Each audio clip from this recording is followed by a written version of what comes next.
Welcome to part 2 of Resident Evil 3 Nemesis. And we're stuck in a little Now, room. I hope you're not claustrophobic. When I was watching the Raws earlier, I noticed that I lied to myself and the viewers. Because in part 14, which, spoiler, is the longest part of this whole damn playthrough, I say that I show off for the first time how to make ammo, which I'm going to show off right now.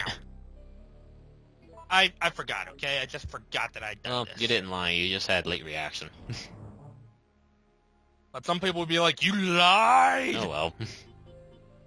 Okay, maybe. If you can consider a brain fart lie. Yeah.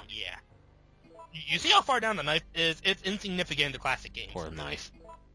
Is it? In Resident Evil 4, it's pretty useful, as is the handgun. I mean, I can't even begin to count how many times those things saved my ass. In Resident Evil 5, it's a fucking machete. I like the knife in Resident Evil 4.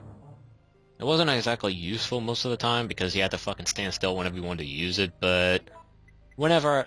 It saved my ass on more than one occasion. Yeah. But even so, But even when that wasn't working, okay, handgun, boom, headshot. Yep.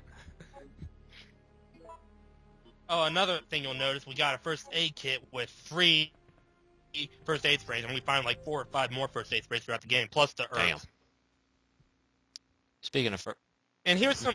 Oh, sorry, go ahead. Speaking of first aid sprays, whenever we do the Resident Evil 4 playthrough, I'm going to be showing off the alternate 2 costume, where Leon's wearing the pimp outfit, and Ashley's wearing the full armor, because honestly, I don't feel like worrying about her while I'm doing the gameplay. That is, of course, unless the plot demands it. Yeah. But then again, even if the plot demands it, here's the thing about the armor, right? You can't kill her with it, and if the zombies try to pick her up, they immediately drop her. And if Leon catches her when she jumps, oh, my back! Yeah, I'm surprised he can actually catch it. Oh my god, he looks like hell. Of course he looks like hell. Holy! Oh, hi, Nemesis. Sponsored by the village people. Nemesis, sponsored by the village people. Oh god. Whoa. While Brad gets tentacle raped in the face. Damn. Look at the sweet mug on that motherfucker. Another new addition, live selection. We've got maybe 5 seconds to decide what we want to do. Here's what I always do. Come from reading the novel.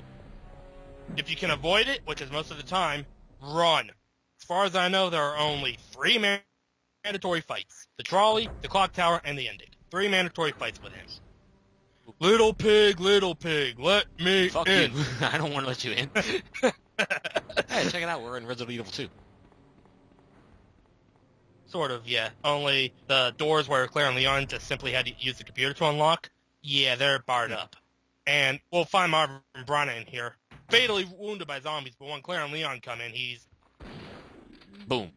Kind of a Bitch. I had to think of a term. Yeah, it's all good.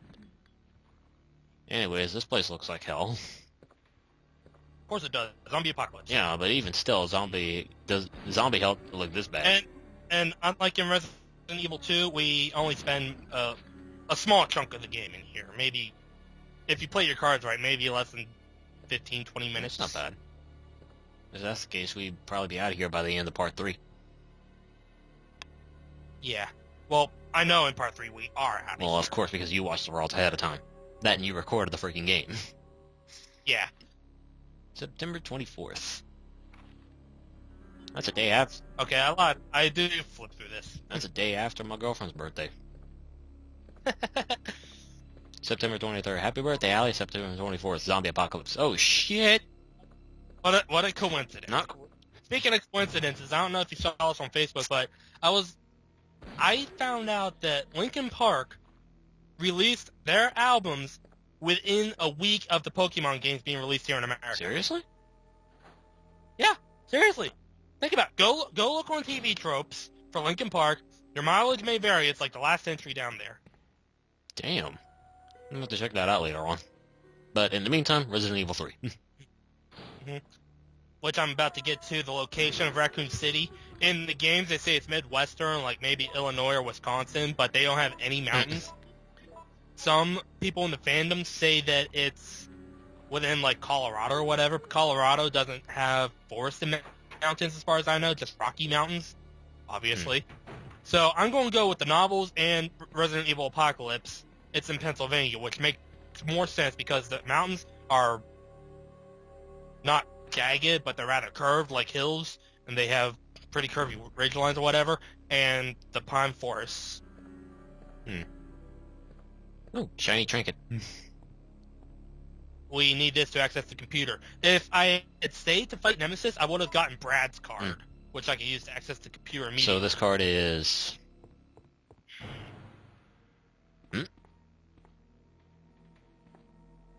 Excuse me. That happens.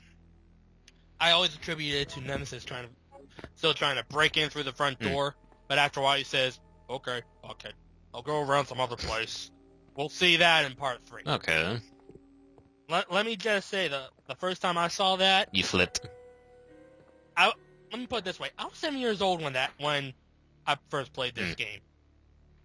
A 7-year-old boy plus Resident Evil 3 equals Nightmares for a Month. I would have said crap pants, but yeah, that works too. And that's what got me hooked on Resident Evil. Nightmare fuel. More or less, yeah. Because for a while there, I had known about, like, everyone knows about Dracula and Frankenstein's monster and all that. I didn't really know that much about zombies, and then I played this game, and suddenly I found myself with an odd fascination with zombies. Kenneth Rutter gets off on terror. I don't get off on terror. It just... It fascinates you. Yeah, I guess that's the word. I'm not too sure. Like Dino Crisis. More or less, yeah, but I don't got hooked on Dino Crisis because, dinosaurs. Yeah, and dinosaurs are another source of terror. Velociraptor, I'm looking at you. Or as TV Trope says, everything's better with dinosaurs. Very true, very true. And Instant Awesome just had dinosaurs. We had to use the computer, as you saw, to get a code to unlock this, which gives us... A passcode. Oh, I don't remember what's in this drawer. Oh, the STARS key. Key to the STARS office. Okay. Which makes sense, because when you play through Resident Evil 2, STARS office is unlocked. Alright. Which makes sense. So yeah, this game pretty much is going off the assumption that you played Resident Evil 2 and you're just continuing on. This is kind of like filling in some of the loose holes. Yeah, like the loopholes and shit. Like the police station and whatnot. Oh, hello. You must die now.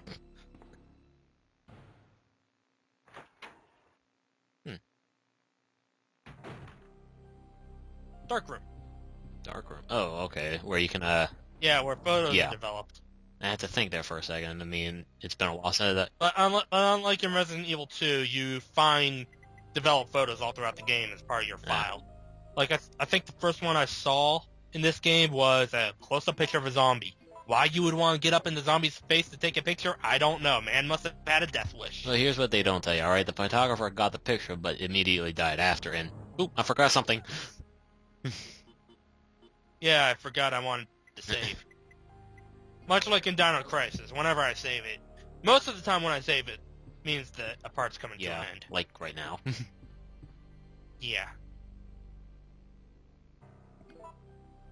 And according to looking up Resident Evil and TV tropes, apparently the typewriter is another version of the apocalyptic log, such as many of the files that you find throughout the games. Interesting. Mm-hmm. Food for thought. Yep.